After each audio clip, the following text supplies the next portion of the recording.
வணக்கம் மக்களே, welcome to the venture show. இன்னைக்கு ஷோல நம்ம பார்க்க போகிறது சௌரிய பாதம் அப்படின்ற தமிழ் டப்டு தெலுங்கு மூவியோட ரிவ்யூ.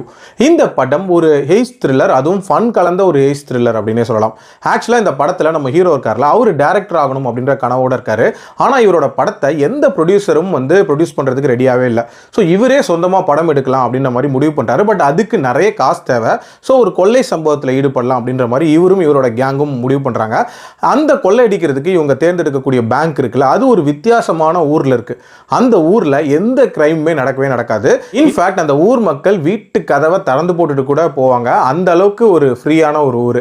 அந்த ஊருக்கு இவங்க ஒரு டாக்குமெண்ட்ரி எடுக்கிறேன் அப்படின்ற மாதிரி போய் தங்குறாங்க.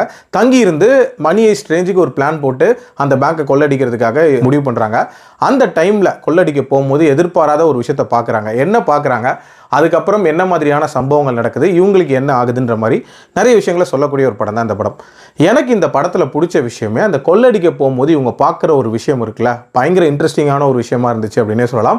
அது ஒரு வித்தியாசமான ட்விஸ்ட்டாக அந்த கதையில் வச்சுருந்தாங்க. அதே மாதிரி கிளைமேக்ஸில் இவங்களுக்கு என்ன நடக்க போகுது, இவங்க எப்படி தப்பிக்க போகிறாங்க அப்படின்ற அந்த சீக்வன்சஸ் அப்படின்றதெல்லாம் இன்ட்ரெஸ்டிங்காகவே இருந்துச்சு. அதே மாதிரி இந்த படத்தோட ஸ்டார்டிங்லேயே தேவையில்லாமல் டைம் வேஸ்ட் பண்ணாமல் இவங்களுக்கான நீட் என்ன, அந்த கொள்ளை சம்பவத்துக்கான பிளான், அதுக்கப்புறம் கொள்ளை சம்பவம் அப்படின்ற மாதிரி கடகடன்னு போயிட்டாங்க அப்படின்னே சொல்லலாம். டியூரேஷனுமே அதுக்கேற்ற மாதிரி 2 மணி நேரத்துக்குள்ள முடியக்கூடிய ஒரு படம் தான். இந்த படத்தோட பிரச்சனைகள் அப்படின்னு பார்த்தீங்கன்னா, இந்த படம் பயங்கர ப்ரெடிக்டபிளாக இருந்துச்சு அப்படின்னே சொல்லலாம். இன்ஃபேக்ட் ஒரு கட்டத்துக்கு மேலே என்ன மாதிரியான சம்பவங்கள் நடக்க போது, எப்படி கொண்டு போய் முடிக்க போகிறாங்க அப்படின்றது பயங்கர ப்ரெடிக்டபிளாக இருந்துச்சு. அதே மாதிரி இந்த படத்தோட கமர்ஷியல் எலிமெண்ட்ஸ், சாங்ஸாக இருக்கட்டும் அண்ட் காமெடியாக இருக்கட்டும், இந்த படத்துக்கு பெரிய லெவலில் கை கொடுக்கல அப்படின்னே சொல்லலாம். ஒரு மாதிரி இந்த படத்தோட ஒரு வேகத்தடை மாதிரி தான் இருந்துச்சு.